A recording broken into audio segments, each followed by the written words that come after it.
აბა როგორ გონიათ ახლა ივანიშვილმა ეს რეჟიმი თვითონ დაამყარა? ეს გადაწყვეტილებები რასაც იღებს მის ინტერესებშია? და არის ის რომ შეეწირება ამ თავის სახელით შექმნილ და ჩადენილ დანაშაულობას?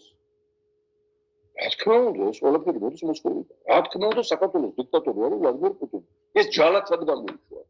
ჯალათად გამოიშვა.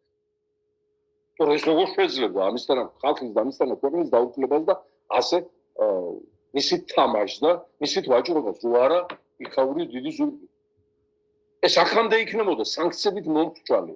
მოსკოვი რო არ ედგეს თავზე და რო არ ხარჯავდეს მილიარდებს ამის გადასარჩენად. მოსკოვს უარ მიეცა მილიარდები ორბანისთვის, უნგრეთის პრემიერ ორბანისთვის, რომელსაც დავარქვი ევროპის ბაყაყი და ბოდიში ბაყაყთან, მილიარდები რო არ მიეცა, ხო რუსეთს, ამის გადასარჩენად. ორბანი არ დაადებდა ვეტოს მის სანქციებას და უკვე დასანქცირებული იქნებოდა დამთავრებული იქნებოდა მის საქმე მთელი ევროკავშირისგან.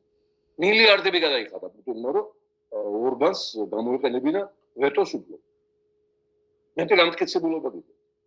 გამოდის პაპაშვილი აცხადებს ემიგრანტებისათვის ხელისუფლების ჩამოთმევას, რამდენიმე წუთში იქიდან ეხმიანება დუგინი მოსკოვიდან და ამბობს, რომ ეს ემიგრანტები მოღალატეები არიან და იქ წამოკოტრალებულები არიან და სწორი გადაწყვეტილება აქვს.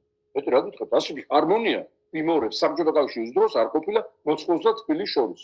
სულ იყო გარგრეხილობა, სულ იყო პრობლემები, ჯერ უკუჯავა ჯგუფი დაიჭირეს, ბუდუმდივნის ჯგუფი თავისივე კომუნისტური ასე ვთქვათ გუნდიდან, იმიტომ რომ ისინი რაღაც საქართველოს დამოუკიდებლობას აწვებოდნენ.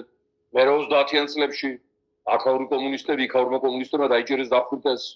მე აქაურმა კომუნისტებმა, ბერიამ და სტალინმა იქაური კომუნისტები და მთელი ოქტომბრის რევოლუციის ლიდერები გაანადგურეს ფიზიკურად. სად იყო ჰარმონია? მე 9 მარტი მოგვიწვეს აქ რა ქვია მოსკოვიდან ახალგაზრდა დაგვიხოცეს. მე ხელმძღვანელობა შეცვალეს არაერთხელ, მე მეგრელთა საქმე იყო მოსკოვიდან. მთელი მეგრელი წარმოშობის ხელმძღვანელი პირები დააპატიმრეს მონღოლური ბრალდებით, რა თქმა უნდა. ესეთი ჰარმონია არ ყოფილა მოსკოვს და თბილისს შორის, არასოდეს. ჰარმონია კი არა, სრული მართლობა მოსკოვიდან. მე მაინც დამიჯერეთ, ეგ ვიცი, რომ საბჭოთა კავშირის დროს იმუშავე საბჭოთა კავშირის გენერალურ პროკურატურაში. და ზუსტად ვიცოდი, რომ მოსკოვიდან მოსული დავალებებიდან, 10 დავალებიდან 8 არ სრულდებოდა, არ ვასრულებდი.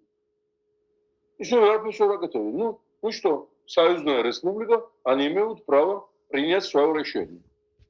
Все будут. Чего будет? Ну, а как сюда будут давали? Раз он туда сядет.